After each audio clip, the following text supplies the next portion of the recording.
আমার নাম চন্দনা দত্ত। বর্তমানে আমি দত্ত, আমি সেন ছিলাম। বাবার নাম স্বর্গীয় প্রতুল চন্দ্র সেন। বলেছি একটু আগে, তিনি জগন্নাথ কলেজের ফিজিক্সের হেড অফ দি ডিপার্টমেন্ট ছিলেন।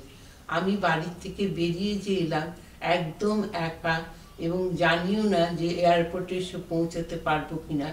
বাবার এক ছাত্রই আমার একটা টিকিটের ব্যবস্থা করে দিয়েছিল। এয়ারপোর্টে এসে যখন পৌঁছেছি, দেখেছি এয়ারপোর্টের একটা পাশে ঘাসের উপরে কালো হয়ে আছে। শুনলাম আগের রাত্রে নাকি সেখানে ওটা একটা টেন্ট করে কিছু মানুষ এসেছিলেন, তাদের সেখানেই মেরে ফেলা হয়েছে, কেটে ফেলা হয়েছে। সেই রক্তগুলোই এখন আলকাত্রার মতন হয়ে কালো হয়ে জমাট বেঁধে আছে। তারপর আমরা এইভাবে বসেই আছি সারাদিন। শেষ মুহূর্তে শোনা গেল যে না, আমার টিকিটের মধ্যে আমার সেক্স লেখা নেই, আমি মেয়ে কি ছেলে, অর্থাৎ আমি যেতে পারবো না, বাকিরা সবাই যেতে পারবে, আমি একা থাকবো।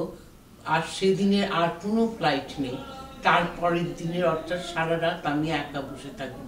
আমার সহযাত্রীরা অনেক চেষ্টা করেছিলেন তাদের পরিবর্তে যাতে আমি যাই, তারা কেউ থাকুন, কিন্তু সেখানকার কর্মকর্তারা কেউ রাজি হচ্ছিলেন না, রাজি হলেনও না শেষ পর্যন্ত।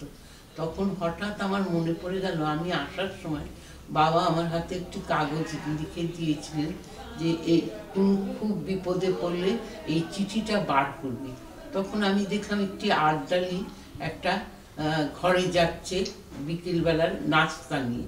আমি সেই আর্দালিকে চিঠিটা দিয়ে বললাম, তুমি কি সাহকে চেনো? বলে ওই তো আমার সাহ হয় जिनको लिए ये नाश्ता जा रहे। বলে ভদ্রলোক, সেই ভদ্রলোক তক্ষুনি বেরিয়ে আসলেন, বললেন প্রফেসর সেনের মেয়েকে? আমি বললাম আমি। তখন বললেন না না, এটা হতেই পারে না, আপনাকে যেতেই হবে। তিনি কিন্তু বাঙালি নন। তিনি বললেন আপনাকে যেতেই হবে, আমি দেখি কী করে ব্যবস্থা করা যায়। এবং এই ব্যবস্থাটা যখন চলতে লাগলো আমার টিকিট নিয়ে, তখন একটি বিশালকায়, তিনি ভদ্রলোক কি ভদ্র মহিলা আমি জানি না, আমার একটা হাত ধরে হিড়হিড় করে আরেক প্রান্তে নিয়ে গেলেন। আমি ভীষণ ভয় পেয়েছিলাম। তার হাতে যে আমার হাতটা ছিল তাতে আমার মনে হচ্ছিল, কিন্তু সে কালো বোরকায় ঢাকা ছিল। তিনি মেয়ে নন, কিন্তু এরকম একটা কোণেতে আমাকে একা নিয়ে যাচ্ছেন, মেয়ে নন সেই বয়সেই। কিন্তু আমি ব্যাপারটাকে খুব ভয়ের মধ্যে, আমি প্রায় কাঁপতে কাঁপতে তার সঙ্গে যাই। তারপর দেখলাম না, তিনি একজন মহিলা, তিনি আমার শরীর সার্চ করবার জন্য আমাকে নিয়ে গেছিলেন। এইটা একটা বিরাট বিপদ থেকে মুক্ত হলাম। তারপর যখন এসে পৌঁছলাম, তখন সেই প্লেনের ইভিনিংটা সিঁড়িগুলিও তুলে নেওয়া হয়েছে। দৌড়িয়ে কোনো মতন এসে উঠলাম।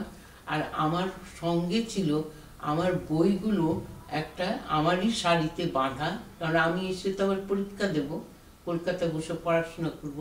আর আমার মায়ের সেলাইয়ের কলটা, এই দুটো তো ওরা উঠিয়ে দিল, এবং আমার তো কোনো সিট নেই।